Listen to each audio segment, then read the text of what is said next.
बिस्मिल्लाहिर्रहमानिर्रहीम। अस्सलाम वालेकुम नाज़रीन, आप देख रहे हैं 92.8 विद सादिया अफसाल। नाज़रीन, एक तो कल से जब वज़ीर आज़म ने ग्रीन लाइन प्रोजेक्ट का इफ्तिताह किया, उसके बाद से सियासी जमातों के और सियासी रहनुमाओं के एक दूसरे पर इल्ज़ामात और तनकीद का सिलसिला जारी है। जो कल असद उमर साहब ने तनकीद की थी, उसके जवाब में आज सिंध के वज़ीर ट्रांसपोर्ट ने काफ़ी बातें की, उसका जिक्र आपने प्रोग्राम के आगाज़ में सुना भी। साथ ही साथ वो जो वज़ीर आज़म की एक पेशकश थी कल, जब उन्होंने कहा था कि सिंध को चाहिए, मैं रिक्वेस्ट करता हूं कि जो हमारा हेल्थ इंश्योरेंस कार्ड है, ये जो हमारी फैसिलिटी है, क्योंकि सिंध इनकार कर चुका है इसको अवेल करने से, तो उन्होंने कहा कि ये सिंध के अवाम तक भी पहुंचानी चाहिए और सिंध हुकूमत को इस पर भी गौर करना चाहिए। दूसरी तरफ सिंध के अंदर आज असम्बली में फिर से एक एहतजाज देखा, हंगामा आराई देखी। अपोजिशन ने एहतजाज अपना इस चीज़ पर रिकॉर्ड कराया कि जो सिंध असम्बली में बल्दियाती तरमीमी बिल मंजूर हुआ है उसको रिजेक्ट करते दिखाई दिया अपोजिशन, हमारी जितनी भी है सिंध की। पंजाब में बल्दियाती इंतखाबात को लेकर क्या डेवलपमेंट हुई, वो ये कि इलेक्ट्रॉनिक वोटिंग मशीनों का इस्तेमाल किया जाएगा पंजाब के बल्दियाती इंतखाबात में, और हर तरफ हम देख रहे हैं कि बल्दियाती इंतखाबात की तैयारियां हैं। लेकिन क्या वाकई ये जो पंजाब ने बल्दियाती इंतखाबात के अंदर EVM का इस्तेमाल का फैसला किया है, ये हो पाएगा? क्योंकि अगर देखें तो विफाक में से उनके अपने वज़रा की कुछ कॉन्ट्रोडिक्टरी स्टेटमेंट्स आई हैं, जिसमें शिबली फराज साहब खुद शामिल हैं, जो कि वज़ीर साइंस और टेक्नोलॉजी हैं, जो ये पहले कह चुके हैं कि बल्दियाती इंतखाबात में इनका इस्तेमाल मुमकिन नहीं हो पाएगा, क्योंकि ये बहुत वसी पैमाने पर बल्दियाती इंतखाबात हो रहे हैं। साथ ही साथ सबसे बड़ा मसला जो है वो महंगाई का है, और एक बार फिर से अपोजिशन की दोनों बड़ी जमातें, पाकिस्तान मुस्लिम नवाज की तरफ से अगर हम बात करें तो अपोजिशन लीडर शहबाज शरीफ साहब का फिर से बयान आया है कि हम इस बजट को मुस्तरद करते हैं और ये कौमी खुदकुशी होगी अगर ये मिनी बजट जो है वो मंजूर हो जाता है। पीपल्स पार्टी की तरफ से भी यही रद्द अमल आया है और ये कहा जा रहा है कि अपोजिशन मिलके, बल्कि हुकूमती जो इत्तेहादी हैं उनको भी साथ मिलाकर कुछ ना कुछ इस पर हिकमत अमली बनाने की कोशिश करेगी। पहले तो ज़रा बात करते हैं, वज़ीर आज़म साहब ने आज बड़े अरसे के बाद, जो कि वो हमेशा अपोजिशन की तरफ से NRO के मुतालबे का जिक्र करते आए हैं, अपोजिशन जवाब में उनको ये कहती आई है कि आपसे आखिर NRO मांग कौन रहा है, ये बता दीजिए। आज फिर काफ़ी अरसे के बाद उन्होंने अपोजिशन को NRO ना देने का ऐलान किया है। ये भी कहा है कि करप्ट लोगों के अलावा वो सबसे बात करेंगे, लेकिन जिन्होंने मुल्क का पैसा चोरी किया है उनसे कोई डायलॉग नहीं होगा। मियां वाली में बात कर रहे थे, क्या कहा सुनाइएगा।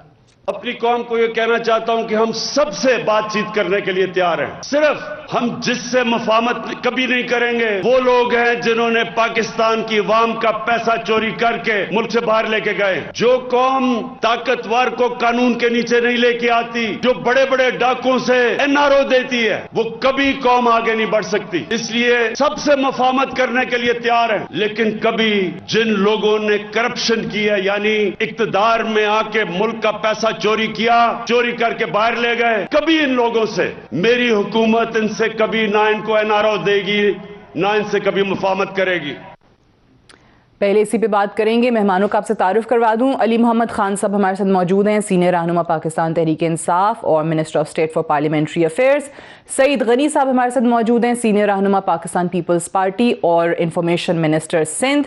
और मियाँ जावेद लतीफ़ भी हमारे साथ मौजूद हैं, सीनियर रहनुमा हैं, PMLN के MNA हैं। आप तीनों को प्रोग्राम में खुशामदीद कहते हैं। अली मोहम्मद खान साहब, पहले तो मैं आप ही से आगाज़ करना चाहूँगी। वज़ीर आज़म साहब हर कुछ अरसे के बाद ये जिक्र करते हैं कि अपोजिशन के साथ मुफाहमत नहीं होगी और ये करप्ट अनासिर हैं। आज फिर अपोजिशन की तरफ से ये सवाल किया जा रहा है, क्योंकि वज़ीर आज़म का बड़े दिनों के बाद ये बयान फिर आया है NRO का, तो ये NRO फिर किसी ने मांगा है इन जमातों की तरफ से, फिर किसी ने कुछ बात की है वज़ीर आज़म से जो आज फिर उनको जवाब मिला है?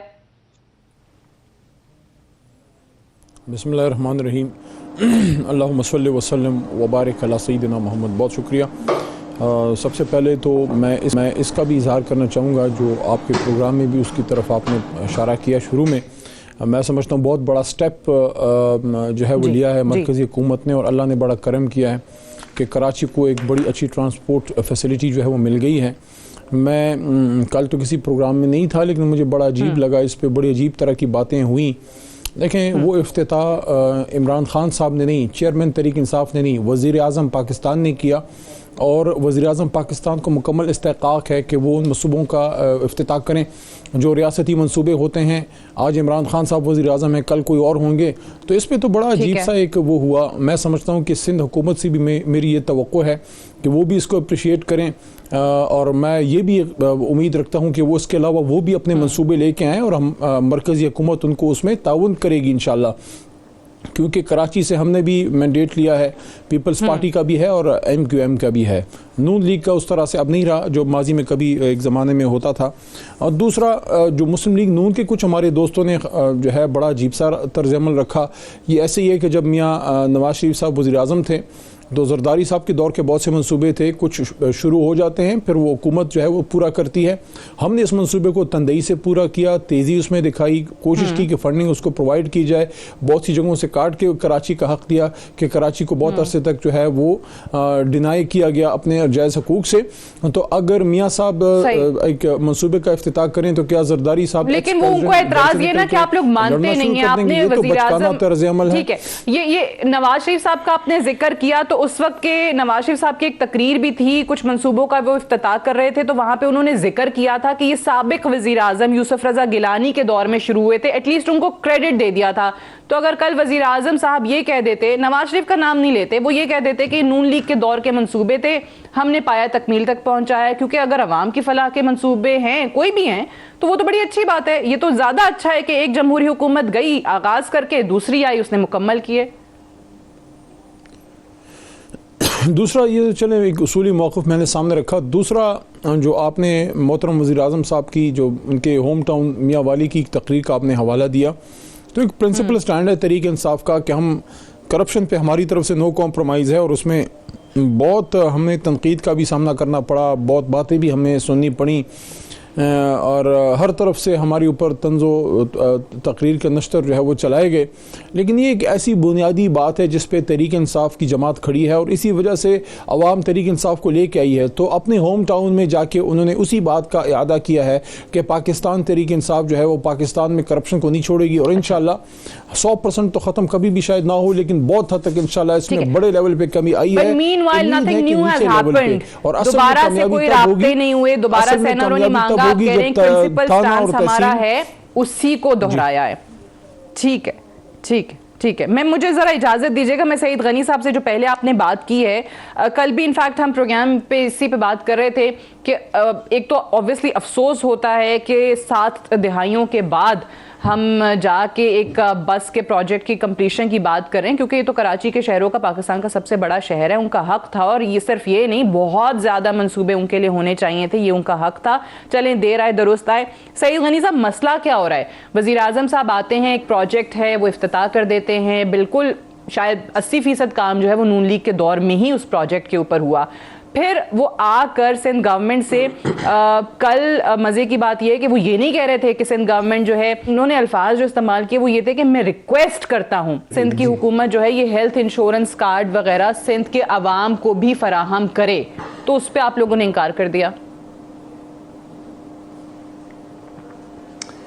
देखिए सादी, एक तो कल जो इफ्तिताह हुआ है, हमने बिल्कुल कभी किसी मौके पर ये नहीं कहा कि ये ग्रीन लाइन का मंसूबा नहीं होना चाहिए।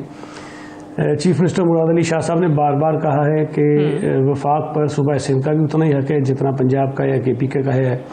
अगर फेडरल गवर्नमेंट दीगर सूबों में मंसूबे करती है तो उनको कराची सूबा सिंध में भी तरक्याती मंसूबे शुरू करने चाहिए। तो ये अगर वफाकी हुकूमत कुछ पैसा सूबा सिंध पर लगाती है, किसी शहर पर लगाती है, तो मैं समझता हूँ कि वो एहसान नहीं करती है, वो उनका हक है और उनको करना चाहिए, बल्कि शायद सूबा सिंध में उन्होंने कम काम किया है। हमारा जो मसला उससे पैदा होता है जब ये क्रिटिसाइज करना शुरू कर देते हैं ऐसे इश्यूज़ पर जिन पर हमें हमारी पजीराई करनी चाहिए इनको। देखिए, ग्रीन लाइन के लिए सूबाई हुकूमत से इनको कई मरतबा बहुत सारे अप्रूवल्स की ज़रूरत थी, हमने सारे इनको करके दिए। जो इन्होंने बस डिपो बनाया है वो एक पार्क था, पार्क की ज़मीन को किसी और मंसूबे के लिए कन्वर्ट नहीं किया जा सकता था, हमने काबीना से ख़ास तौर पर उसको कन्वर्ट करवाया। ये सुप्रीम कोर्ट के जो फैसले हैं शायद उनकी भी वायलेशन है, हमने वो कन्वर्ट करा के दिया ताकि वहाँ बस डिपो बने और ये काम इनका चल सके। ठीक है, इन्होंने ये जो पूरा उसका रूट है वो मुकम्मल नहीं है, ये नुमाइश तक आ रहे हैं, उसके आगे अभी तक नहीं बना।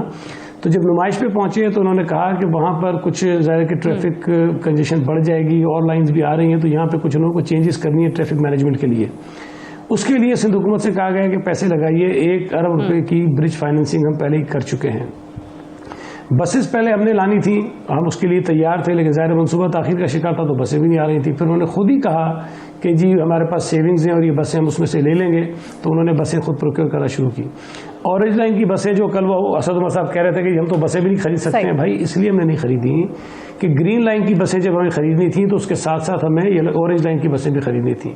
जब ग्रीन लाइन की बसें आपने कहा कि हम प्रोक्योर कर रहे हैं, तो हमने आपको कहा ये भी जरा बता दीजिए, क्योंकि ये सवाल भी हो रहा था कि ग्रीन लाइन प्रोजेक्ट पे तनकीद आप लोगों ने की कि ये 3 महीने का काम था, लेकिन ये हुकूमत आई और वो भी अधूरा काम करके पहला फेज इफ्तिताह करके चले गए, वो भी 3 साल के बाद। लेकिन कल सवाल ये भी उठा रहे थे कि आप लोगों ने फेब 2016 में ऑरेंज लाइन का संगे बुनियाद रखा था और आज 5 साल के बाद भी वो मुकम्मल नहीं हुई, तो आप कह रहे हैं यही वजह है उसकी कि बसें नहीं आ सकी, अदरवाइज काम क्या मुकम्मल है? नहीं, मैं और समझा देता हूँ आपको। जी देखिए, ऑरेंज लाइन जो है वो ग्रीन लाइन के साथ जुड़ी हुई है। अगर ग्रीन लाइन नहीं चलती, नहीं बनती, तो ऑरेंज लाइन का कोई खास मकसद रह नहीं जाता है। वो सिर्फ 3.5 किलोमीटर का एक ट्रैक है जो एक इलाके से लोगों को लाके ग्रीन लाइन के साथ कनेक्ट करवाएगा। अगर तो ग्रीन लाइन ताखीर का शिकार नहीं होती तो शायद हम भी बहुत जल्दी ऑरेंज लाइन बना लेते। अब ये शुरू हो गई है तो उसका भी पूरा इंफ्रास्ट्रक्चर मुकम्मल है। सिर्फ ये जो थोड़ी इंस्ट्रूमेंट्स होते हैं, टेक्निकल इशूज होते हैं, वो चीज़ें हो जाएंगी और जब तक ये ग्रीन लाइन चलेगी तब वो भी शुरू हो जाएगी। हम तो ये कह रहे हैं कि मुझे याद नहीं पड़ता कि किसी मंसूबे का ट्रायल जो शुरू हो उस पर वजीर आजम ने आके इसका इफ्तिताह किया हो। भाई अब 2 हफ्ते और ठहर जाते हैं, ट्रायल हो जाता, आप शुरू करते हो, अगले दिन से लोगों ने इसमें सफर को शुरू कर देना होता तो ज़्यादा मुनासिब था। लेकिन बहरहाल उनकी अपनी मर्जी है, जिस तरह वो करें। मुझे थोड़ी सी अली मोहम्मद खान हमारे भाई हैं, अच्छे आदमी है पीटीआई में निस्बतन बहुत से लोगों से, वो कह रहे थे जी पीटीआई तो आई करप्शन के खात्मे के नारे पे थी। देखिए, पीटीआई का ये एक नारा नहीं था। पीटीआई का ये भी नारा था कि हम कर्जा नहीं लेंगे। पीटीआई का ये भी नारा था कि हम पेट्रोल को 46 रुपए का करेंगे। पीटीआई का ये भी नारा था कि जो लोग करप्शन में मुलविस होंगे उनके खिलाफ हम कार्रवाई करेंगे। शुगर का कमीशन आपने बनाया, फॉरेंसिक आपने कराई, रिपोर्ट आपके पास पड़ी है, मुझे बताइए किसके खिलाफ कार्रवाई हुई है। गंदम का बहरान पैदा हुआ, उसमें बहुत सारे आपके बड़े लोगों के नाम आए, किसके खिलाफ कार्रवाई हुई है। 25 रुपए फी लीटर एक रात में पेट्रोल की कीमत आपने बढ़ा दी थी ओगरा की किसी तजवीज़ के बगैर, किसके खिलाफ कार्रवाई की है। एलएनजी की इतनी मिसमैनेजमेंट हुई है, उसके अंदर करप्शन हुई है, आपने किसके खिलाफ कार्रवाई की है। आज सादिया मैं आपको बता रहा हूँ, मेरे घर में ठीक है, चलिए ये बड़ा इंटरेस्टिंग आपका पॉइंट है, गैस का बहरान देखिए, बहुत इंपॉर्टेंट मसले हैं कि इनकी मिसमैनेजमेंट की वजह से, नाअहली की वजह से सूबा सिंध के लोग, खासतौर पर कराची शहर के लोग इतनी अजियत में है कि आपको अंदाजा नहीं है। बेरोजगारी बढ़ी है, महंगाई बढ़ी है। भाई ये सारे वादे आपने किए थे, यहाँ पे भी है, आप सही कह रहे हैं सईद गनी साहब, मैं आपकी बात को एंडोर्स कर रही हूँ। मैं इस्लामाबाद में बैठी हुई हूँ, यहाँ पे भी गैस के वैसे ही मसाइल हैं, यहाँ पर भी बिजली के बिल्कुल वैसे ही मसाइल हैं। ये मैं कैपिटल की बात कर रही हूँ। So you are absolutely right, there is no denying the fact. मुझे ये बताइए अली मोहम्मद खान साहब, पहले तो ये गैस और बिजली महंगाई, इस पर मैंने बात करनी है, आपके मिनी बजट पे मैंने बात करनी है, लेकिन सईद गनी साहब ने बड़ा वैलिड पॉइंट रेज किया है और ये सवाल जो है तमाम ऑपोजिशन की जमातें आपसे करती हैं। हम एक तरफ देखें तो ऑपोजिशन के ऑब्वियसली केसेस बनते हैं, रेफरेंसेस बनते हैं कि कोई अरेस्ट होता है, कोई फिर रिहा हो जाता है, किसी को वो जमानत मिल जाती है, लेकिन मंतकी अंजाम तक वहां पे भी किसी का केस नहीं पहुंचता। लेकिन अगर जब हुकूमत की बात करें ऑन दी अदर हैंड, तो आपके किस शख्स के खिलाफ जो है वो आज तक कोई कार्रवाई हुई है? देखें, ये बड़ा इंपॉर्टेंट सवाल है और मैं इसका भी जवाब दूंगा और ये भी आपको कहना चाहता हूँ कि देखें, कराची को हम एक टर्फ वॉर जो है वो ना बनाएं। कराची कोई पानीपत का मैदान नहीं है, ना ये वाटरलू है जहाँ 3-4 बड़ी जमातें आपस में नबर्द आजमा हों, क्योंकि आपस की लड़ाई से नुकसान फिर कराची के लोगों का होता है। हमारे तो 3 साल हुए हैं हुकूमत में आए हैं और कराची को 2-3 बड़े मंसूबे दिए हैं, ख़ासकर ये जो ग्रीन लाइन का है उसको कंप्लीट किया है, लेकिन साथ साथ जो KCR को हम बहाल किया है और बड़ी हद तक उसको बहाल किया है और मज़ीद उसमें जो दुश्वारियाँ हैं वो दूर करेंगे। और उसमें सिंध हुकूमत का हमें ताउन भी चाहिए। जो KCR को, कराची सर्कुलर रेलवे को, आज़म सवाती साहब उस पर बहुत फोकस कर रहे हैं। ना सिर्फ ये कि उसको बहाल करें बल्कि ज़मीनों से नाजायज़ कब्ज़े भी छुड़ाने की भरपूर कोशिश जो है वो वहाँ पर कर रहे हैं। तीसरा जो वज़ीर-ए-आज़म मोहतरम खान साहब ने जो बात की है, तो उनके वज़ीर आला साहब जो हैं मुराद साहब, मैं ख़ुद एक फोरम 2 पे ये रिक्वेस्ट उनको भी कर चुका हूँ, और वो ये एक देखें फ़ायदा सिंध के अवाम को होगा। खैबर पख्तूनख्वा में और सईद भाई जो हैं उस वक्त सेनेटर थे, हम तो उनको वज़ीर से ज़्यादा सेनेटर, आज भी सेनेटर ही बुलाते हैं, सेनेटर सईद गनी। तो he was in opposition in those days with us, जब हमारी वहाँ पख्तूनख्वा में हुकूमत थी। 4.5 लाख का वो था हेल्थ का कार्ड था जो 5 लाख पे पहुँचा, और आज जो है वो 10 लाख तक पहुंच गया है। बल्कि उसमें इम्प्रूवमेंट ये आई है कि उसमें हमने लिवर और किडनी के ऑपरेशंस भी उसमें इंक्लूड किए हैं कि जहां उसमें फैसिलिटेशन हो सके। तो अब पंजाब में भी लेके आए हैं, कश्मीर और जीबी में भी इंशाल्लाह। तो सिंध के अवाम इससे क्यों महरूम रहें? इसमें यह होता है कि इसमें सूबाई हुकूमत के ताउन की बड़ी ज़रूरत होती है। पंजाब में बुज़दार साहब और यहाँ महमूद खान साहब उसमें फुल सपोर्ट कर रहे हैं। तो इसमें फ़ायदा ये होगा कि हमारा ये मनसूबा जो है, बेशक इसको नाम भी कोई और दे दें, उससे फ़ायदा होगा सिंध के अवाम को। क्यों एक गरीब आदमी नोडेरो में या सखर में या लाड़काने में या कराची में, हैदराबाद में क्यों महरूम रहे? और ये कोई सियासत की बात नहीं है, ये अल्लाह की रज़ा की बात है और ये अवाम को सहूलत की बात है। एक गरीब आदमी को अगर 10 लाख रुपए का फ्री सहूलत मिल जाएगी तो उसमें हम सबका फ़ायदा है, अल्लाह राज़ी होगा। बाकी जो आपने बड़े सवालात जो उठाए हैं मोहतरम सईद गनी साहब ने, मैं उसका जवाब देना चाहूंगा। मुझे अली मोहम्मद खान साहब माजरत के साथ मैं इंटरप्ट नहीं करना चाह रही आपको, लेकिन मुझे एक ब्रेक के लिए कहा जा रहा है। मैं ब्रेक से वापस आके इसका कंप्लीट आपसे जवाब, ताकि दरमियान में आपकी बात रह ना जाए, कि ये जो बार बार ऑपोजिशन की तरफ से सवाल उठाया जाता है कि आपके कहीं पर किसी शख्स के खिलाफ कोई कार्रवाई नहीं होती, लेकिन ऑपोजिशन के लोगों को जो है वो दीवार से लगाया जाता है, नैप को इस्तेमाल किया जाता है। इस पर मैं आपका जवाब जरूर लूंगी एक वक्फे के बाद।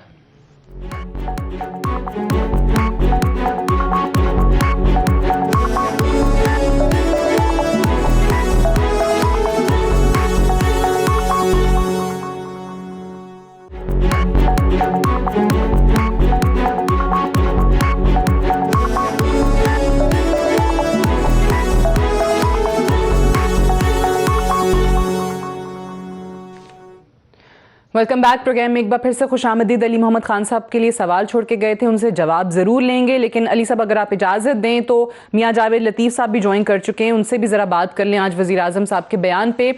मियाँ साहब ये बताइए कि वज़ीर आज़म साहब ने आज फिर से कहा है कि जो लोग करप्ट हैं, जिन्होंने इक़्तिदार में आके करप्शन की है, मुल्क का पैसा लूटा है, उनसे किसी किस्म की कोई बात नहीं करेंगे, उनका कोई NRO नहीं देंगे। अमन की खातिर सबसे बात कर सकता हूं सिवाय करप्ट लोगों के और मुल्क की दौलत लूटने वालों के। मैंने ये सवाल पहले अली मोहम्मद खान साहब से भी किया था, क्या दोबारा कोई ऑपोजिशन की तरफ से ऐसी बात हुई है? क्योंकि वज़ीर आज़म अक्सर ये बयान देते हैं, लेकिन आज बड़े अरसे के बाद दोबारा NRO का जिक्र किया। सादिया, आपका शुक्रिया, मगर मैं आपकी खिदमत में ये गुजारिश करता हूँ कि 3.5 सालों में पहले जो वो बात करते थे कि मैं करप्ट लोगों से, डाकुओं से बात नहीं करूंगा, तो उसका कोई सबूत मिला कि हम बात करना चाहते थे उससे? सही है। और आज जो वो बात कर रहे हैं कि मैं फिर से, जो आप कह रहे हैं कि वो दोहरा रहे हैं इस बात को कि मैं उनसे बात नहीं करूंगा, आज ही कोई सबूत दे रहे हैं कि कौन ख्वाहिश कर रहा है उनसे बात करने की। बात सीधी सी है कि अपनी नालायकियों को, नाहलियों को और अपनी करप्शन को मुझे ये बताएं कि जिनको ये माफिया कहते थे, मैं किसी पर इल्जाम नहीं लगा रहा, मगर पूरी जिम्मेदारी से ये बात कह रहा हूँ कि उन्होंने पूरे हाथ रंगे हैं इन 3.5 सालों में। और अगर मुझे ये कोई कहे, खास तौर पर अली मोहम्मद खान की मौजूदगी में, मेरे छोटे भाई हैं, मैं ये कहता हूँ कि इनको बुरा लगेगा कि इनके होते हुए जो करप्शन हुई है उसमें हिस्सेदार फिर कौन है, जो हमारे मुतल्लिक इमरान खान साहब फरमाया करते थे, फिर आज उनकी सरपरस्ती कौन कर रहा है। तो बात यह है कि अगर पाकिस्तान नहीं, इंटरनेशनल जो एजेंसी हैं वो कह रही हैं, इन्वेस्टिगेशन अदारे कह रहे हैं कि पाकिस्तान में करप्शन बढ़ी है, तो ना मैं हुकूमत की, ना आप है, तो कौन है हुकूमत में जो करप्शन कर रहा है? तो ये कहना खाली मुनासिब नहीं है। हाँ, अगर इन्होंने कुछ 3.5 सालों में कोई ऐसा काम कर दिखाया है कि इनकी करप्शन को भी लोग भूल जाएं, इनकी महंगाई को भी लोग भूल जाएं, इनकी नालायकियों को भी लोग भूल जाएं, तो वो एक बता दें काम। ठीक है। अच्छा अली मोहम्मद खान साहब, this brings me back to my question के बात वो ये है कि अगर करप्शन अभी हो रही है, ट्रांसपेरेंसी इंटरनेशनल की रिपोर्ट का भी इन्होंने हवाला दिया कि बढ़ी है करप्शन मुल्क के अंदर, तो फिर आपकी हुकूमत में बैठे करप्ट अनासिर के खिलाफ कार्रवाई क्यों नहीं होती? देखिए, माजी के पिछले 7-8 साल की जो पॉलिटिकल कैंपेनिंग हुई है, लेट्स स्टार्ट फ्रॉम 2008 से चलें, ले लें जब मुशर्रफ साहब गए हैं और मोहतरमा की शहादत के बाद जब पीपल पार्टी, फिर नून और फिर हम लोग आए हैं, 3-4 बड़े नैरेटिव चले हैं। उसमें अगर आप देखें एक बहुत बड़ा नैरेटिव जो है वो चला है करप्शन के ख़िलाफ़, बल्कि इवन मुझे याद पड़ता है 1996 में 97 में मैं इंजीनियरिंग में नया हमने दाखिला लिया था और मियाँ साहब की कोई नई हुकूमत आई थी। उस ज़माने में खान साहब ने जमात अपनी नई बनाई थी, तहरीक इंसाफ। उस ज़माने में हमारा निशान भी चिराग हुआ करता था। उस ज़माने में हम कोई सीट तो नहीं जीत सके थे, लेकिन बड़ा एक नैरेटिव चला था एहतसाब के ख़िलाफ़। बल्कि एक बड़ा मशहूर पॉपुलर बैंड हुआ करता था, नाम मैं नहीं लेता उसका, उसने जब एहतसाब पे एक नगमा मिली नगमा बनाया तो नून लीग ने बैन कर दिया मोहतरम तारड़ साहब जो साबिक सदर थे। तो ये करप्शन का बहुत बड़ा नैरेटिव चला है, नंबर 1। नंबर 2, एक मसला हमारी हुकूमत में अभी पिछले साल एक में बहुत ज़्यादा सामने आया है, वो है महंगाई वाला। हमारे पहले हुकूमत के जो पहले 2-2.5 साल एक चीज़ बड़ी चली कि इकॉनमी जब मैक्रो इंडिकेटर्स बेहतरी की तरफ आए, उसमें असद उमर साहब चेंज हुए, फिर हफीज़ शेख साहब चेंज हुए, फिर ये मोहतरम शौकत साहब तशरीफ़ लाए, तो ये एक बहुत बड़ा चीज़ें हुई। अब इनको ये आइडिया हो गया कि वो वाला नैरेटिव इनका फेल हुआ, क्योंकि मैक्रो इंडिकेटर्स इंडिपेंडेंट ऑब्जर्वर्स कहते हैं कि वो बेहतरी की तरफ गए, चाहे फिस्कल डिसिप्लिन हो, चाहे फॉरेन एक्सचेंज रिजर्व्स हो, चाहे आपका करंट अकाउंट डेफिसिट हो, चाहे आपके वो इंतहाई अहम अशारिये जो मईशत की आपकी सेहत बताते हैं। अब ये महंगाई वाला और करप्शन वाला दोनों पे मैं बात करता हूँ। देखें, हर कोई हमारा पाकिस्तानी इस बात को मानता है और मानता था कि इस मुल्क में पाकिस्तान की जड़ें खोखली जिस चीज़ ने की हैं वो है करप्शन और वह अकरबा परवरी, जिसको जो है जो मेरिटोक्रेसी के बिल्कुल अपोजिट जो है, यानी कि शाजिया जो है, अली मोहम्मद जो हैं या कोई और, उनके नंबर अच्छे हैं लेकिन मेरी बजाय किसी और को मिल जाता है जॉब क्योंकि उसके पास सिफारिश है या पैसे ले लेता है। अब ये चीज़ें ऐसी हैं जिस पे दो बड़ी जमातें, देखें आईन पाकिस्तान के तहत मोहतरम जरदारी साहब ने भी ओथ लिया, मियाँ साहब ने भी और खान साहब ने भी। क्या मेरा पहला सवाल है, क्या पाकिस्तान में करप्शन ख़त्म करना सिर्फ खान साहब की ड्यूटी थी? हम अपनी बात अभी करते हैं लेकिन सिर्फ उनकी तरफ इशारतन कह देता हूँ, मियाँ साहब के दौर में इस नैरेटिव को चलाया गया कि खाता है तो लगाता भी है। अब ये कितनी बुरी बात है कि आप ये बात करें कि यार चलो ठीक है, कुछ माल बनाओ, कुछ काम करो। It is such against humanity. Islam के तो खिलाफ है ही है, वेस्टर्न डेमोक्रेसी के भी खिलाफ है, हमारे आम कदरों के भी खिलाफ है कि आप माल बनाओ और माल लगाओ। So wrong. पीपल्स पार्टी के दौर पे तो बात आप कह रहे हैं कि ये सिर्फ इमरान खान की जिम्मेदारी नहीं है, लेकिन सवाल वो ये है कि हमारी बात कर लेते हैं क्योंकि टाइम आपके पास कम है, क्योंकि टाइम आपके पास कम है, तो मैं इस पे सिर्फ ये कहना चाहूंगा, मैं इस पे सिर्फ ये कहना चाहूंगा कि आपने हम पे सवाल किया, आपने सवाल किया कि आपने क्या किया, तो टाइम कम है, वरना ये काफी ब्रॉड बेस्ड क्वेश्चन है। देखिए, सबसे मुश्किल काम क्या होता है? ये बड़ा आसान होता है कि सईद साहब मेरे जमात के नहीं हैं, इन पे कोई इशू हो मैं फौरी दस्तखत कर दूं, चला दूं मुकदमा, पकड़ लो या फलाना कर दो, या जो हैं जावेद लतीफ़ साहब। असल में पता तब लगता है जब आप में अपने घर में सवाल उठें, तो ये मुल्क ठीक तभी होता है जब आप अपने घर से स्टार्ट करें। अब आप मुझे बताएं, देखें इमरान खान साहब, सबसे इंपॉर्टेंट चीज़ क्या है कि अगर एक चीज़ सामने आती है, क्या आप उसको दबाते हैं या आप उसको ओपन करके किसी मुस्तनद इदारे के हवाले करते हैं?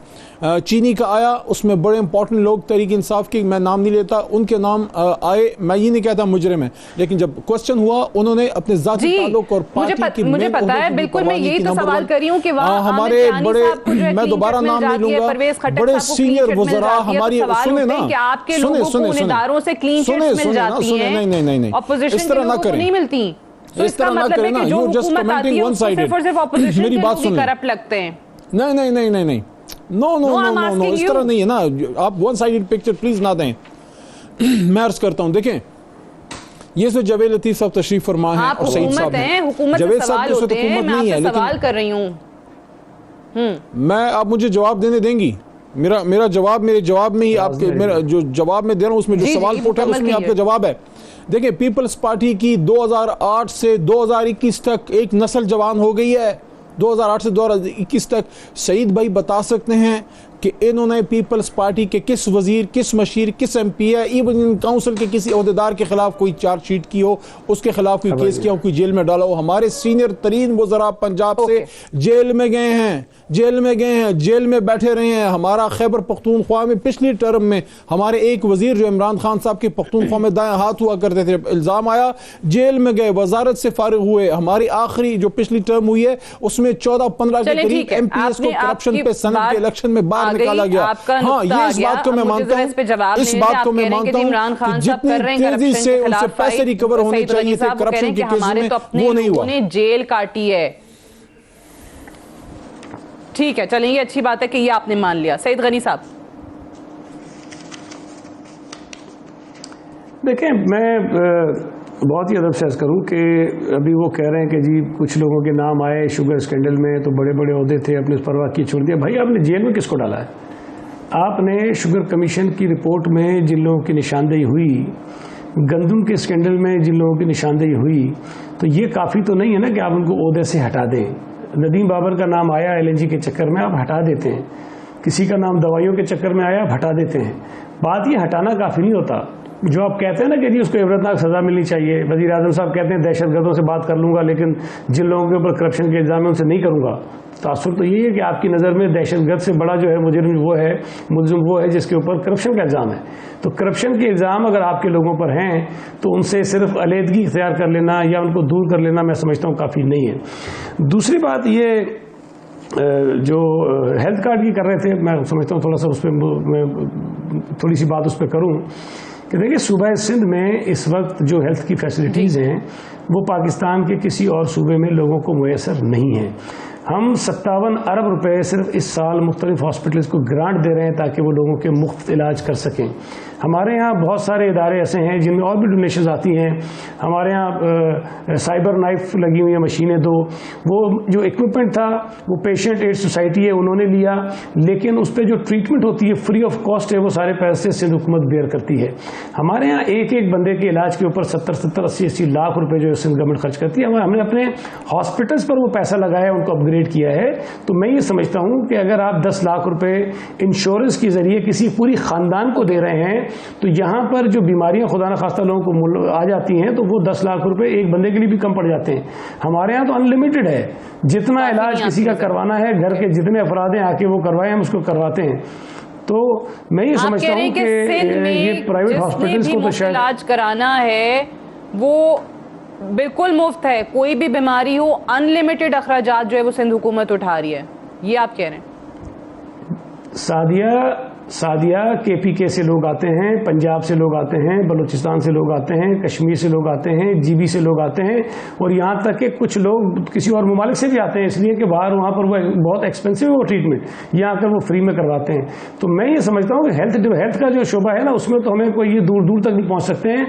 और अगर हमें कोई 40-50 अरब रुपये किसी मद में देने हैं, तो हमारा ख्याल ये है कि हम उस 40 अरब रुपये से 2-4 बड़े अच्छे हॉस्पिटल्स खड़े कर सकते हैं जो लोगों को मुस्तकिल इलाज की सहूलत दे सकते हैं। हम अपने सरकारी पब्लिक सेक्टर में जो हॉस्पिटल्स हैं उनका इंफ्रास्ट्रक्चर बेहतर कर रहे हैं, वह फैसिलिटीज को बढ़ा रहे हैं, बजाय इसके कि हम इंश्योरेंस के नाम पर प्राइवेट हॉस्पिटल्स को फायदा पहुंचाएं।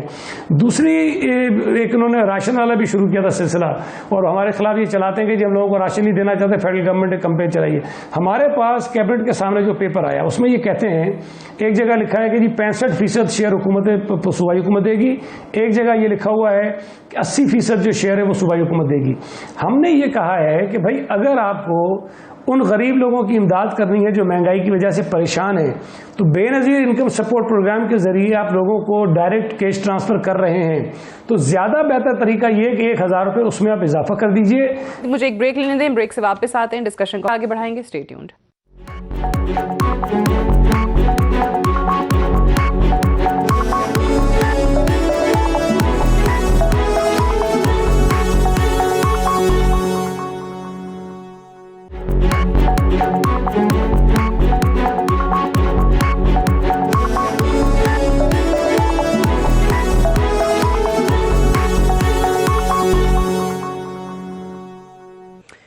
वेलकम बैक प्रोग्राम में एक बार फिर से खुशामदीद। अली मोहम्मद खान साहब, ये बताइए कि ये जो मिनी बजट अब आप लोग लेकर आ रहे हैं, इस पे ऑब्वियसली रद्द-ए-अमल काफ़ी सख्त है ऑपोजिशन का, पीपल्स पार्टी की तरफ से भी और नून लीग की तरफ से भी काफ़ी बयानात दिए गए। अब एक सवाल जो तमाम जमातों की तरफ से उठाया जा रहा है वो ये कि आप कहते हैं ये मिनी बजट आ तो रहा है लेकिन इससे अशय खुर्दोनोश की कीमतों में इजाफा नहीं होगा, तो अपोजिशन जानना चाहती है कैसे।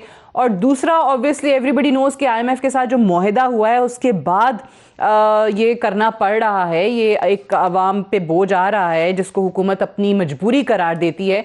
तो वो शराइत क्या हैं, वो क्या डील हुई है IMF के साथ, उसको अवाम के सामने पार्लियामान में रखने का मुतालबा किया जा रहा है आपसे।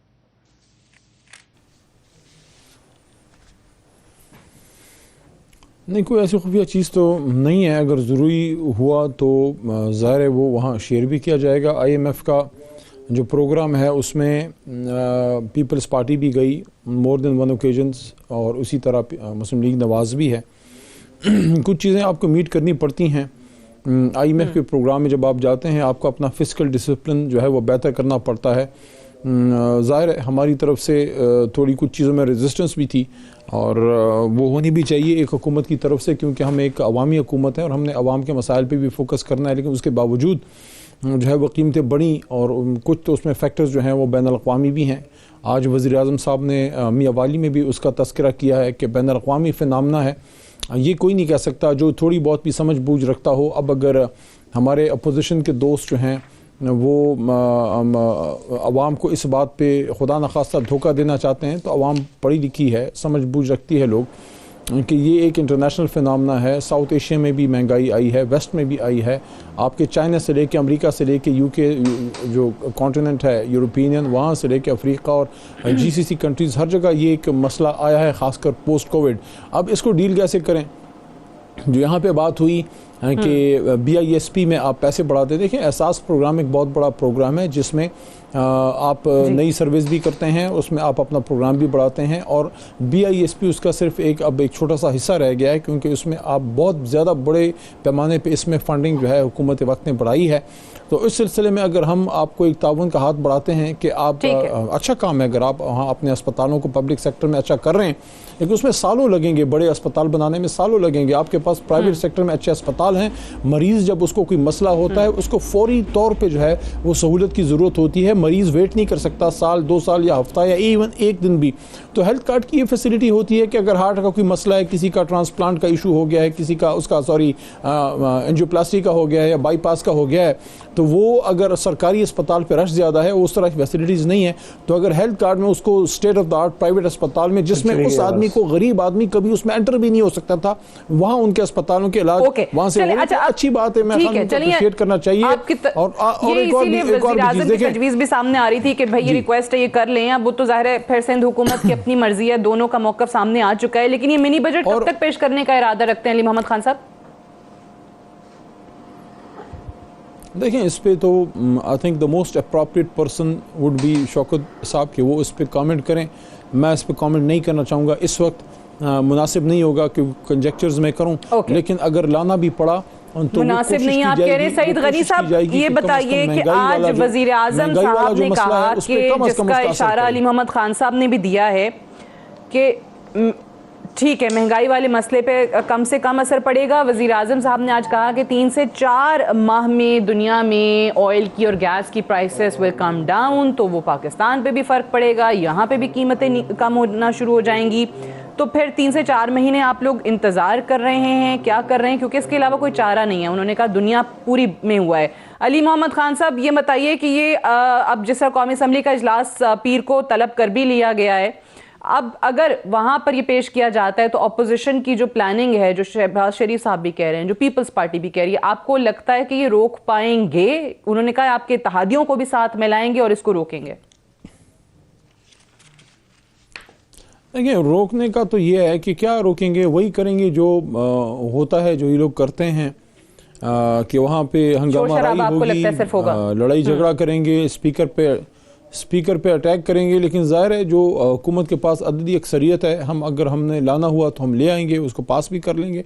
लेकिन मैं एक सवाल यहाँ पे आपके प्रोग्राम में छोड़े जाता हूँ कि अगर ये जमातें जिस तरह से पीपल्स पार्टी को सन 71-70 से अल्लाह ने मौके दिए और मुस्लिम लीग नून को 1991 से मौका मिला, जिसमें 2 नस्लें जवान हुई हैं। अगर ये लोग कोई अच्छा परफॉर्मेंस करते, इस मुल्क को कोई मजबूत मुल्क बनाते, इसकी बुनियादें मजबूत करते, करप्शन पे कंट्रोल करते, इदारों को रिफॉर्म करते, मैं नहीं समझता कि हमारी हुकूमत हो या किसी की भी हुकूमत हो उसको IMF के पास जाना पड़ता या महंगाई हम पे बहुत ज़्यादा असर डालती। हमारे फॉरेन एक्सचेंज रिजर्व जब हम आए हैं वो महीने से कम के फॉरेन एक्सचेंज रिजर्व से, मेरे ख्याल में हम सबको इस पर सोचना चाहिए कि हम क्यों हुकूमतों में आके इस तरह के रवैये अपनाते हैं, जिससे आने वाले अगर इनकी हुकूमतों की तरफ से आप कह रहे हैं कि इकदाम होते तो फिर हमें IMF के पास जाना ही ना पड़ता, मुल्क के पास इतने रिजर्वॉयर्स मौजूद होते। मेरे ख्याल में जाना ही ना पड़ता, रिजर्व्स में आपके पास सब कुछ है, आपको IMF के पास नहीं जाना पड़ता। ठीक है, बहरहाल अली मोहम्मद खान साहब, ये मुझे बताएं कि ये आप तो कह रहे हैं कि हेल्थ कार्ड में मुआवनत कर दें तो फिर ये आवाज भी आ जाएगी, लाइन भी नहीं कटेगी, लेकिन ये जो आपकी लाइन काटने की बात कर रहे हैं और बहुत जल्द कर रहे हैं, अगले साल ही वो कहते हैं कि ऐसे निकलेंगे और लॉन्ग मार्च ऐसे करेंगे कि हुकूमत को घर तक छोड़ के ही आएंगे। आपको लगता है कि ये भी सिर्फ और सिर्फ सियासी बातें हैं, जलसों की बातें हैं? देखिए, उसकी वजह ये है कि इनके अपनी सफ़ों में कॉन्फ्लिक्ट ऑफ इंटरेस्ट है। उसकी रीज़न ये है कि मौलाना फजल रहमान साहब मोहतरम जो हैं, he is got nothing to lose, he is lost everything, even बंगला नंबर 22 ऑफ कश्मीर कमेटी का, तो he is out of the system. लेकिन पीपल्स पार्टी जो है वो ठीक ठाक एक बड़े सूबे में, उनका वज़ीर आला उधर बैठा हुआ है, उनका मरकज़ में जनाब अपोजिशन लीडर बैठा हुआ है इधर सेनेट में, तो वो तो नहीं है तैयार इनके साथ हाराकारी करने के लिए, खुदकुश बम्बार बनने के लिए। मुस्लिम लीग नवाज जो है उनकी कभी इस तरह की सियासत उनका तुर्रा इम्तियाज रहा ही नहीं है। वो अच्छे दिन के खिलाड़ी हैं, डेड विकेट्स पे सेंचुरी बनाते हैं, ग्रीन विकेट्स पे बोल्ड होते हैं। ये कैसी बातें इधर हैं? बस ठीक है, ये पुरानी तनख्वाहों पे काम कर रहे हैं। अच्छा, अब इससे पहले कि सईद गनी साहब को आवाज मेरी फिर ना जाए, मैं सवाल तो सुन ही चुके होंगे मेरा, क्योंकि मैंने 2-3 दफा दोहराया। सईद गनी साहब जवाब दे दीजिए। ये बड़ी अजीब सी बात कर रहे हैं कि जी 4 महीने में पेट्रोल की कीमतें कम होंगी तो महंगाई खत्म हो जाएगी। इन्होंने IMF से जो वादा किया है, जो मुआहदा किया है, उसमें वो ये कह रहे हैं कि हम हर महीने 4 रुपये पेट्रोलियम डेवलपमेंट लीवी में इजाफा करेंगे। इसका मतलब ये है कि अगर बैनुल अक़वामी मार्केट में पेट्रोल की कीमत कम भी होगी तब भी इनको 4 रुपये उसमें इजाफा करना है, तो जो कमी हो रही होगी वो आवाम तक जो है मुंतकिल नहीं होगी। बिजली की कीमतें बढ़ाने की बात की गई है। 2 दिन पहले इन्होंने 3 दिन पहले कराची में के इलेक्ट्रिक को 4.25 रुपये फी यूनिट बिजली में इजाफा करवाया और फिर 4.25 रुपये जो है वो पूरे पाकिस्तान में वापडा को उन्होंने इजाज़त दे दी है। अब ये वो वादे हैं जो उन्हें हर हाल में पूरे करने हैं। पेट्रोलियम की कीमतें बैनुल अक़वामी मार्केट में कम होती रहें, लेकिन उसकी कमी का फ़ायदा इस मुल्क के लोगों को नहीं होगा। लेकिन जो बुनियादी चीज़ है ना, देखें, आटा, चीनी, अच्छा, पेट्रोल जो 25 रुपये एक रात बढ़ाया था वो, ये और जो डॉलर, ये सारी चीज़ें किसी की नालायकी की वजह से नहीं बल्कि करप्शन की वजह से हुई हैं। इनकी जमात के अंदर लोग बैठे हुए, मैं एक लफ्ज़ इस्तेमाल करता हूँ, ये बैनुल अक़वामी जुगादरी बैठे हैं पार्टी के अंदर, और वो ऐसा ऐसा हाथ साफ करते हैं कि हमारी और आपकी जेबों से हज़ारों अरब रुपये निकल जाते हैं और ये कहते हैं कि नहीं फलां ने कर लिया, फलां माफिया ने कर लिया। भाई माफिया इनके अंदर बैठा है और वो सब मिलजुल के करते हैं। ये इस मुल्क के लोगों की जान महंगाई से नहीं छूटेगी। और ये जो एक कहता नहीं पार्टियां कर, देखें, मैं अब 2-3 मिसालें देता हूं कि बाकी जमातों पे ये इल्ज़ाम है कि हुकूमत में आती है तो करप्शन करती है। PTI तो वो जमात है जो पार्टी के अंदर करप्शन करती है। अकबर एस बाबर साहब का जो केस है उसको एक तरफ रखें, इन्होंने जस्टिस वजीउद्दीन अहमद की सरबराही में कमीशन बनाया कि पार्टी के इंटरनल जो इलेक्शंस हुए हैं उसके अंदर जो करप्शन हुई है उन्होंने रिपोर्ट दी कि किन किन लोगों ने जो करप्शन की है। फिर उसके बाद जो पार्टी टिकट्स पैसों पे दिए गए, इनके अपने लोगों ने असेंबलियों में खड़े होकर कहा कि जनाब हमने कोई टिकट मुफ्त में थोड़ी लिए, पैसे देकर आते हैं। तो जो जमात अपने अंदर के मामलात में करप्शन करती हो उससे आप ये कैसे तवक्को करेंगे कि हुकूमती मामलात में जो है वो करप्शन के अंदर इन्वॉल्व नहीं होंगे।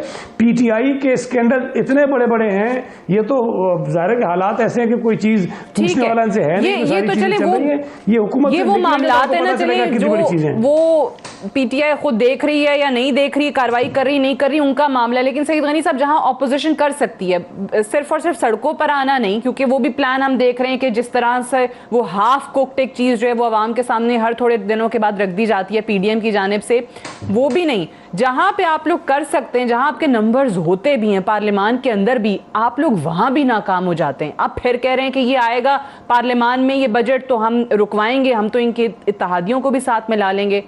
आप नहीं कर पा रहे। देखें सादिया, एक बात तो देखें मुझे एडमिट करनी पड़ेगी कि ऑपोजिशन की जमातों में जब ये तकसीम आई, जब पीडीएम में से पीपल्स पार्टी और एनपी को अलहदा किया गया, उसके बाद से हुकूमत के ऊपर जो पीडीएम का दबाव था, ऑपोजिशन का दबाव था, वो कम हो गया है। जब पीडीएम एक साथ थी तो हुकूमत को हमने हर ज़िमनी इलेक्शन में शिकस्त दी और इनको बहुत बुरी तरह से जो शिकस्त हुई। इनको कौमी असम्बली में सेनेट की सीट ही हार गए, तो पार्लियामेंट में और इलेक्शंस के मैदान में जहाँ जहाँ भी अपोजिशन इकट्ठी थी, इनके ऊपर दबाव था। अब ज़ाहिर है कि बदकिस्मती से अलग हो गए, लेकिन एक हकीकत ये है कि इनके अपने अरकान कौमी असम्बली इनसे बेजार हैं। जिस तरह से उन मेंबर्स को असम्बलियों में लाया जाता है, मैं खुद कुछ नहीं कहता, आमिर लियाकत का तो वो आया, उसने खुद ही कहा कि भाई लाया नहीं, मैं आया नहीं हूँ, लाया गया हूँ, बड़े एहतमाम से लाया गया हूँ, और वो एक नहीं थे, उन्होंने तो कह दिया। लेकिन ये आपको भी पता है कि बेशुमार मेंबर्स को लाया जाता है असम्बली के अंदर ताकि वो उनको वोट करें। तो जिस जमात के अपने अरकान असम्बली उनसे बेजार हों, असम्बली में आना ना चाहते हो, उनको वोट न करना चाहते हो, तो ये बस किस तरह से वो अपनी वोटिंग करा लेते हैं, वहां पे ऐसी सूरत ऑपोजिशन को कुछ करने की जरूरत ही नहीं पड़ेगी, वो इनके अपने लोगों की बेजारी से ही इनका काम हो जाएगा। I have run out of time unfortunately, I have to wind up here. बहुत बहुत शुक्रिया सईद गनी साहब आपका और अली मोहम्मद खान साहब आपका प्रोग्राम में ज्वाइन करने के लिए। That's all for tonight, I will see you tomorrow इंशाल्लाह। इजाजत दीजिए, खुदा हाफिज।